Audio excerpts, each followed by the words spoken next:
로마서는 성경의 모든 하나님께서 우리들에게 베풀어 주신 구원의 내용을 주제별로 정확하게 정리해서 1장부터 11장까지는 성경에서 말씀하시는 하나님께서 과연 사람들에게 원하시는 것이 무엇인가, 그리고 하나님께서 이 원하셔서 부르신 이 사람들을 통해 이루시고자 하는 것은 또한 무엇인가를 로마서에서 기술해 놨습니다. 그리고 성경에 있는 모든 하나님의 말씀 중에 우리들이 성령님의 조명하심으로 깨달아서 하나님의 마음은 이것이고 하나님께서 원하시는 것은 이것이구나를 정리해 놓은 것이 교리입니다. 로마서 1장부터 11장까지는 이 교리가 무엇인지, 즉 하나님께서 우리들에게 주시는 하나님이 원하시는 것은 이것이구나 라는 것이 1장부터 11장까지의 내용이고요. 12장부터는 하나님께서 주신 이 하나님의 말씀인 성경의 말씀을 주제로, 교리로 이것이구나 깨달은 사람들이 12장부터는 어떻게 실천하고 어떻게 살아가야 하는가를 기술해 놓은 것이 12장입니다.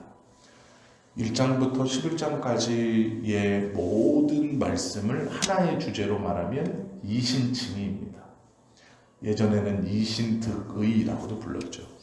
예수 그리스도께서 십자가에서 우리의 죄를 위해 돌아가심으로 하나님에 대한 온전한 의를 획득하셨고, 그 의를 우리가 예수님을 믿음으로, 하나님이 우리에게 주신 의가 아니고 예수님이 하나님에게서 받은 의를 우리가 예수님을 믿음으로 그 의를 우리도 받아서 하나님께서 보시기에 예수님도 의로운 자이고 우리도 의로운 자가 되었다라고 하는 것이 이신칭의, 이신득의라는 겁니다. 로마서 1장부터 11장은 이신득의에 대해서 말하고 있어요. 이신칭의. 그리고 12장부터는 이 이신칭의, 즉 구원받은 사람이 어떻게 살아가야 하는가에 대한 가르침이거든요. 1절, 2절은 그것에 대한 실천의 첫 번째 출발입니다. 여기서 말하는 12장에서 처음 얘기하는 것이 뭐냐면 영적 예배라는 거예요. 이신칭의를 얻어서 의롭게 된 우리가 예전에는 죄의 종이었다가 이제는 의의 사람이 되어서 죄의 종으로 죄에게 드려지던 옛사람, 이걸 다 벗고 예수님을 통해 새롭게 되어서 새 사람이 된 우리가 예전과는 다르게 살아가는 첫 번째 모습이 영적 예배를 드리며 살아가는 사람들이라는 겁니다. 그래서 예배라는 것은 하나님을 영화롭게 하고 하나님께 영광을 돌리는 모든 행위들이 예배인데, 우리에게 뭐라고 말하냐면 새롭게 된 우리는 영적 예배를 드리며 살아가는 사람들, 즉 거룩한 그리고 육체적이지 않은 하나님께 영광을 돌리며 살아가는 사람들이 우리들, 이렇게 12장 1절에서 말하고 있죠. 그 본문이 그러므로 형제들아 내가 하나님의 모든 자비하심으로 너희를 권하노니 영적 예배를 드리는 첫 번째 사람의 조건입니다.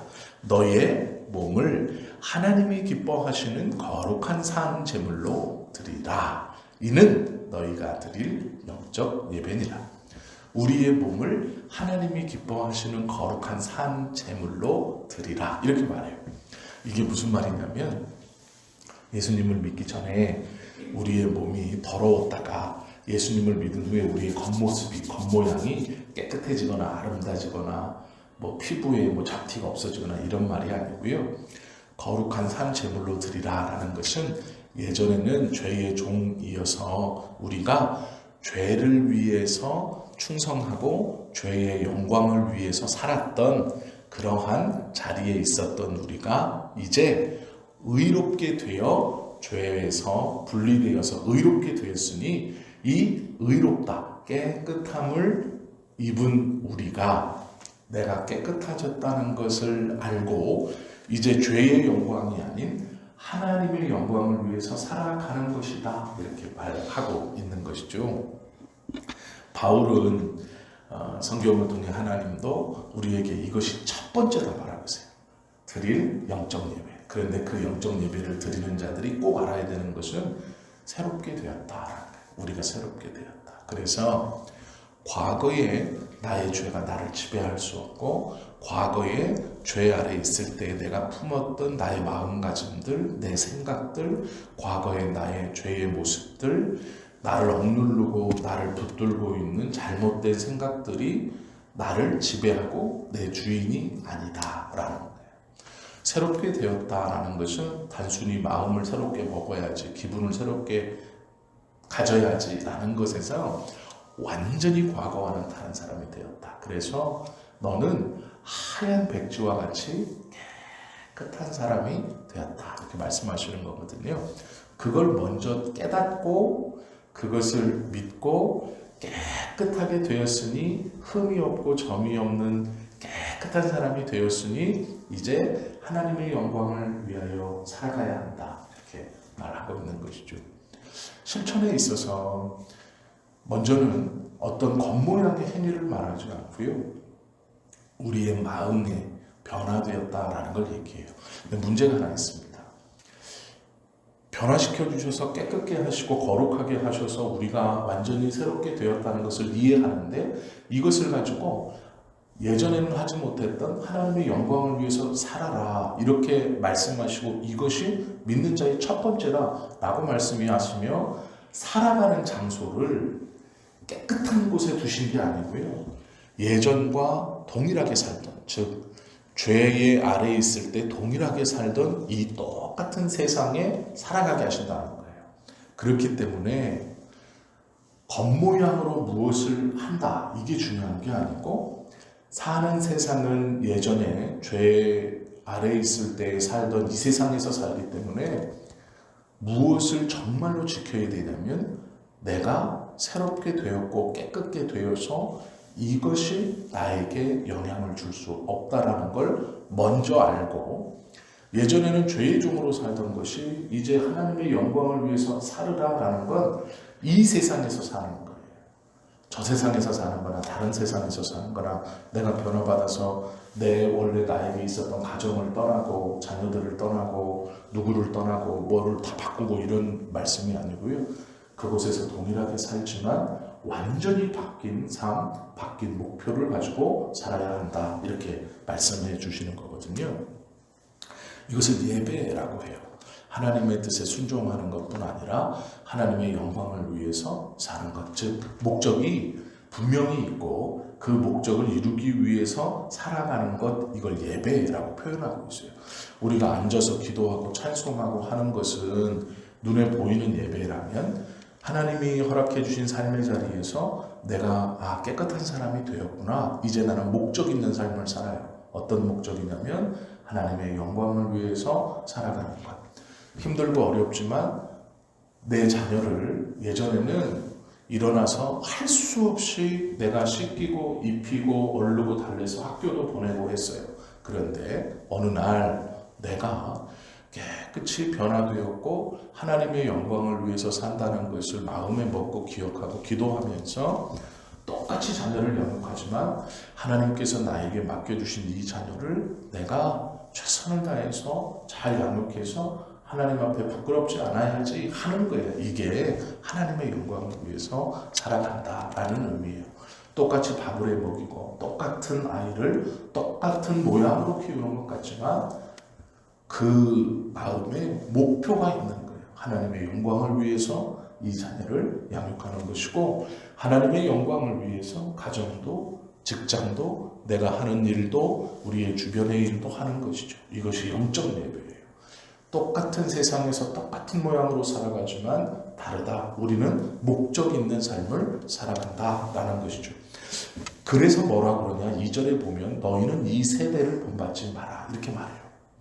이 세대는 어떤 세대인데요? 악한 세대이고 죄의 종으로 있는 사람들이 살아가는 세대이고, 이 세대는 언제나 나와 똑같이 자녀들을 양육하지만 내가 이걸 왜 나가지고, 이게 왜 옆집 애와 비교하고 뒷집 애와 비교해서 이게 뭐 이러고 할 수 없이 낯으니 이렇게 생각하는 거죠.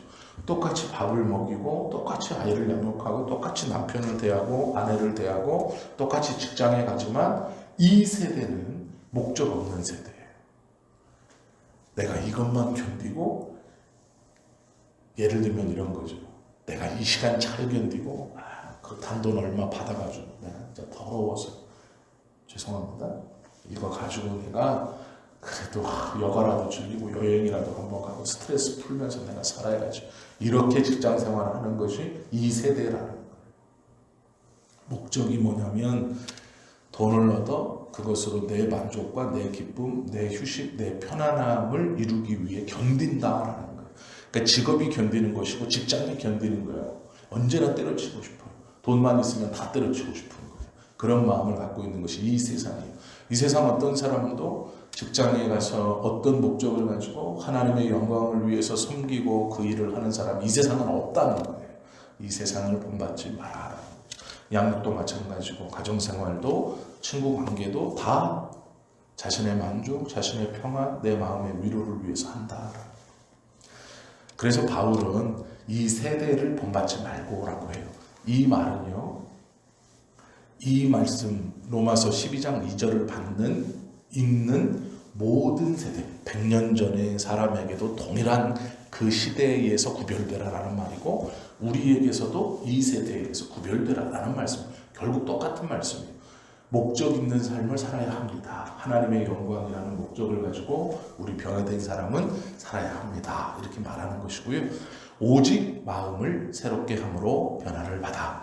이 말은 변화되지 않았는데 변화되어라 라는 게 아니고 변화가 되었다. 그런데 세상을 쳐다보면 세상은 여전히 똑같아요. 그래서 오직 마음을 새롭게 하고 내가 하나님의 영광이라는 이 목적을 위해 사는 사람이다. 이것을 마음을 새롭게 하여 변화를 받아. 계속해서 리플레시하는 거예요. 계속 새로워지는 거죠. 한 번 변화받았어. 그래, 난 하나님의 백성이야. 이렇게 하면 못 견딘다는 거예요. 계속 변화받아야 돼요. 왜 그러냐면 베드로가 예수님께 물은 적이 있어요. 예수님께서 어느 날 제자들의 발을 씻기려고 합니다. 그랬는데 베드로가 깜짝 놀라서 선생님, 우리가 선생님의 발을 씻겨야지 선생님이 어떻게 발을 씻깁니까? 자기가 한 번도 보지 못한 거예요. 왜 그러냐면 그때 당시에 랍비는 말 그대로 선생이었어요. 어른이었어요. 그런데 그 당시에 랍비들은 보통 어떻게 했냐면 자기의 명성을 가지고 가만히 있으면 제자들이 그 명성을 듣고 찾아와서 내가 저 랍비에게 배워야지 하고 오면 돈을 가지고 옵니다. 그래서 그 선생에게 수업료처럼 내요. 그러면 이 랍비는 그 돈을 받고 이 사람에게 자신의 제자로 임명하거나 율법과 하나님의 말씀을 가르쳐줘요. 그래서 이 성경에 보면 사환이라는 이야기들이 종종 나옵니다. 이게 뭐냐면 종이 아니고 후계자예요. 그러니까 내가 하는 일을 물려줄 사람이에요. 그래서 여호수아도 모세의 사환이었어요. 이걸 종이라고 생각하시면 안 되고 이 수제자, 직계 제자예요. 내가 가르쳐서 내 뒤를 이을 사람이거든요. 엘리사에게도 젊은 청년 사환이 있었어요. 왜 눈을 떼어서 불말과 불병거를 보여준 그 청년이죠. 그런 시대에 랍비의 권위를 가지고 이 제자들은 예수님에게 돈을 지불한 게 아닙니다. 그리고 먼저 배우겠다고 찾아오지도 않았어요. 예수님께서 먼저 오셔서 제자들을 선택하셨죠. 그래서 제자가 되었는데 다른 랍비와는 조금 다른 이 예수님이 발을 씻기려고 하니까 놀라는 거예요. 발이라는 건 이 유대인의 전통에 따라서 어느 집에 들어갔을 때 식사 초대를 받아갔거나 내가 모든 일을 마치고 내 집에 들어갔을 때 그 집에서 가장 낮은 직위에 있는 종이 신발을 벗기고 발을 씻기는 거예요. 이게 그 집안에 소속된 종 중 제일 낮은 신분의 종들이 해요. 그래서 보통 이 발 씻기는 일을 어린아이들이 합니다. 그리고 정확히 말하면 어린 계집아이들이 해요. 종 중에서도 가장 나이가 어리고 직급이 낮은 어린아이들이 손님이 들어오거나 하면 발을 씻기는 일을 해요. 이것은 천한 일이었어요. 먼지를 닦아내는 일이었기 때문에 천한 일이었습니다. 이 종은 발만 씻기는 것이 아니라 그 사람이 벗어놓은 신발도 깨끗하게 먼지를 털고 그 신발을 잘 이렇게 깨끗하게 청결하게 했어야 됐어요. 그래서 이것은 쉬운 일인 듯 하면서도 쉽지 않은 일이었습니다. 문제는 뭐냐면 제일 낫다라는 의미예요. 예수님께서 발을 씻기려고 하니까 베드로가 스승이 그러한 일을 할 수 없습니다. 예수님께서 제 발을 씻길 수 없습니다. 이렇게 말했을 때 예수님이 뭐라 그러냐면 아니다. 내가 너희의 발을 씻겨야 한다. 그리고 말씀하시기를 내가 너희의 발을 씻기지 않는다면 너랑 나랑 상관이 없다. 이렇게 말씀하세요.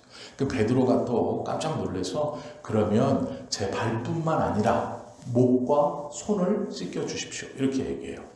이스라엘 백성들은요, 목욕하다라는 의미가, 이 씻다라는 의미가 우리는 씻다라고 말할 때 목욕하다, 씻다라고 생각하면 샤워, 최소한 샤워죠. 머리부터 발끝까지 물을 다 적시는 것. 근데 이스라엘의 씻다는 얼굴, 즉 얼굴 중에서도 눈을 이렇게 씻고 귀, 그러니까 본 것, 내가 밖에서 거룩하지 못한 것, 본 것을 씻고 귀, 잘못된 것을 들은 것, 귀를 씻고 입, 잘못된 것을 말한 눈, 귀, 입을 씻고 목을 씻는 거예요. 그리고 손, 발, 이게 씻다 개념입니다.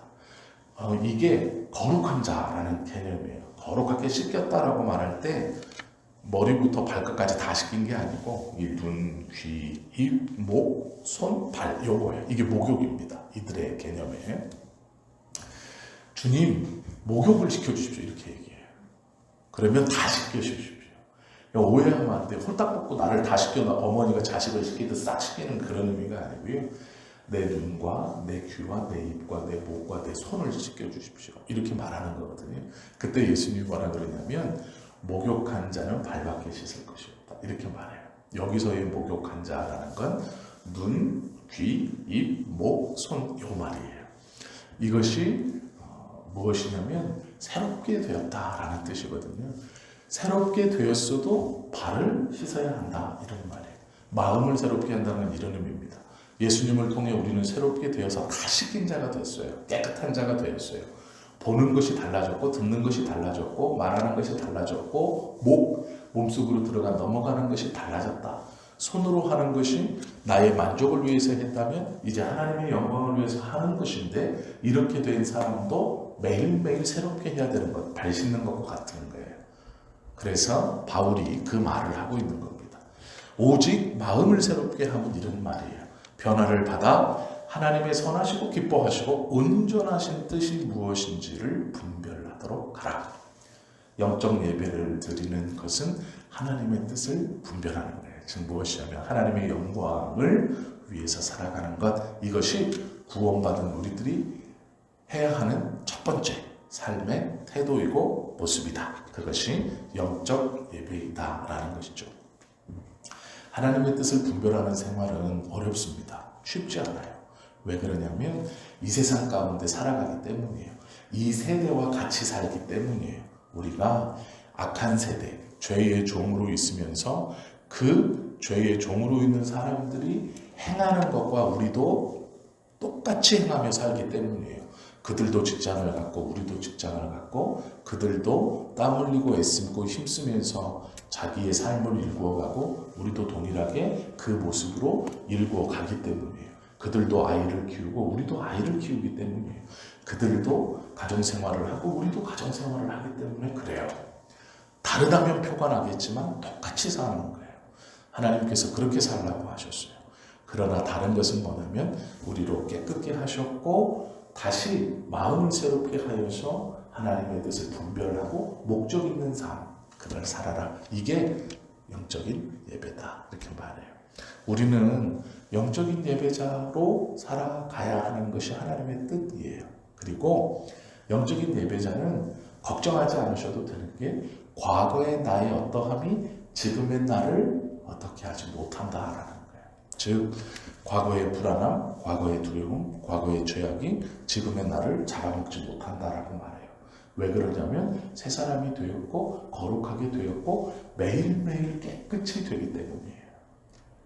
이것이 우리를 구원해 주시고 예수님의 의로 우리의 의를 전가해 주셔서 우리가 의롭게 되었다라는 의미예요. 매일매일 내가 너를 깨끗게 만든다.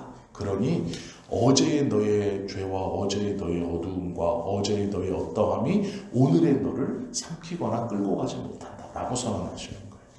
이렇게 날마다 깨끗게 되고 이렇게 새롭게 되니 그것으로 매일 하나님의 영광이라는 목적을 위해 살아가는 것, 이게 영적 예배예요. 우리는 모두 영적인 예배자들입니다. 하나님께서 찾으시는 예배자는 이런 사람이에요. 24시간 찬송하고 기도하는 예배자가 아니고요. 내 삶에서 내가 하나님의 은혜로 깨끗함의 됨을 마음을 새롭게 하여 알고 내 삶을 거룩한 산 제사로 하나님의 영광을 위해 하나님의 목적을 위해서 하나님의 영광의 목적을 분별하고 드리는 사람이 예배자예요. 마지막 날 찾으시는 예배자는 이 사람이에요.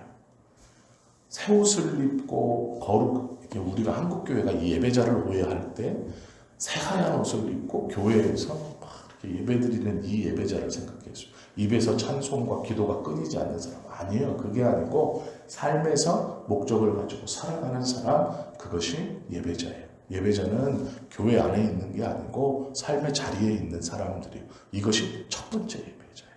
우리는 이 첫 번째 예배자의 모습으로 살아가야 하는 사람들입니다.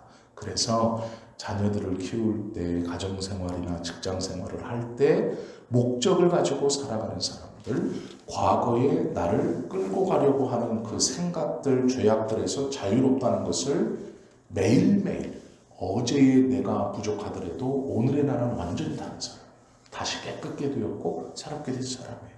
그것을 가지고 오늘, 어제는 조금 못했지만 오늘 다시 하나님의 영광을 위해 살아가는 것, 이게 예배자예요.